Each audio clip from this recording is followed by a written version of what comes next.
Olá, sejam todos muito bem-vindos a mais uma edição do Jornal Toda Hora. Um bom dia para você que já está de pé e decidiu ficar muito bem informado já no comecinho do dia. O leilão de 7 blocos de exploração de petróleo na região do Pré-Sal, no litoral do Sudeste, terminou com 5 áreas arrematadas, mais de 450 milhões de reais em investimentos contratados. O leilão ocorreu na sede da Agência Nacional do Petróleo, Gás Natural e Biocombustíveis, no Rio de Janeiro. No evento, 7 áreas do chamado Polígono do Pré-Sal, que é a principal fronteira petrolífera do país, estavam sendo leiloadas. Os campos ficam na bacias de Campos e de Santos. 5 lotes foram arrematados, apenas os blocos Larimar e Ônix não receberam lances e serão colocados novamente em oferta no próximo leilão, que deve ocorrer no ano que vem. 15 empresas nacionais e estrangeiras estavam na briga. A Petrobras e a Equinor, uma empresa norueguesa, foram as que mais arremataram, com 2 áreas cada. Em média, a divisão do lucro excedente do petróleo com o governo chegou a mais de 90%. E em um dos blocos, o sobrepreço passou os 250%. As assinaturas dos contratos estão previstas para ocorrer no dia 29 de maio do ano que vem, depois da União analisar todas as propostas e documentos. O leilão aconteceu em um momento complicado entre o governo e os ambientalistas.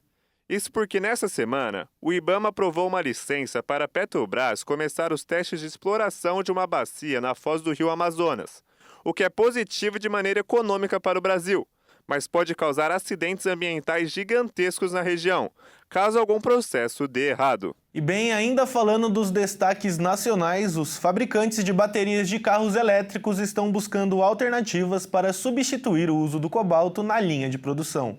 O preço do material disparou após a proibição de exportações impostas pelo Congo. O cobalto é um importante material para a produção de baterias de celulares e carros elétricos. Além disso, o metal está presente em algumas superligas fundamentais na indústria aeroespacial e de defesa. Segundo o Instituto de Cobalto, a China é responsável por cerca de 80% da capacidade de refino do material. O segundo país com maior produção de cobalto é a Finlândia, com 7%. Enquanto a República Democrata do Congo é responsável por cerca de 75% da produção mundial do metal. Na prática, isso significa que as empresas de tecnologia, a grande maioria norte-americanas ou de países aliados dos Estados Unidos, dependem dos chineses e congoleses para produzir os eletrônicos. O Congo implementou controles para conter o excesso de oferta e o embargo de 8 meses às exportações será substituído por cotas rígidas. A suspensão havia sido anunciada no começo deste ano, depois que o preço de referência do material caiu em um nível não visto há 21 anos. Desde então, o cobalto dobrou de preço. Mesmo assim, as cotações ainda estão em menos da metade dos picos registrados em 2018 e 2022.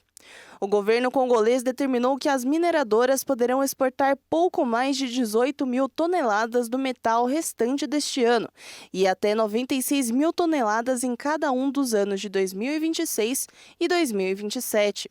Os volumes permitidos são menos da metade da produção do país no ano passado. Mineradoras chinesas poderão embarcar apenas 27% das toneladas produzidas no ano passado em minas no Congo.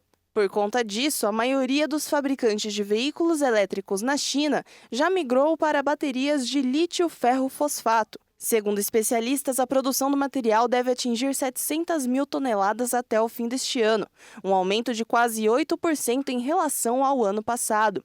E a expectativa é um crescimento maior nos próximos 3 a 5 anos. E agora, antes de finalizarmos, uma boa notícia. Cientistas desenvolveram um modelo de computador que funciona como um simulador de voo para o cérebro. A tecnologia pode abrir caminho para uma nova geração de tratamentos para a saúde mental. A ferramenta chamada de Coglinks permite visualizar o processo de aprendizado e entender como os neurônios ajustam o comportamento, além de tomar decisões, aprenderem com os erros, se adaptarem a mudanças e, principalmente, o que acontece quando esse processo sai do curso, como ocorre em transtornos mentais. O estudo revelou como o sistema ajuda a preencher uma lacuna histórica da neurociência, compreender como o cérebro transforma informações informações incertas em ações, algo essencial tanto para o aprendizado cotidiano quanto para o desenvolvimento de doenças psiquiátricas. O Coglinks é um modelo computacional que reproduz a arquitetura e as conexões dos neurônios, revelando como o cérebro toma decisões diante de situações confusas. A incerteza está embutida na estrutura cerebral e quando o equilíbrio na escolha das decisões é rompido, o cérebro pode supervalorizar coincidências ou se prender a padrões rígidos, levando a distorções cognitivas associadas à esquizofrenia, ao transtorno obsessivo-compulsivo e ao TDAH. Em uma das simulações, os pesquisadores enfraqueceram as regiões associadas ao raciocínio e à flexibilidade cognitiva. O resultado foi um padrão de aprendizado mais lento e automatizado, semelhante ao que ocorre em distúrbios como toque, em que o cérebro tem dificuldade de adaptar novas informações.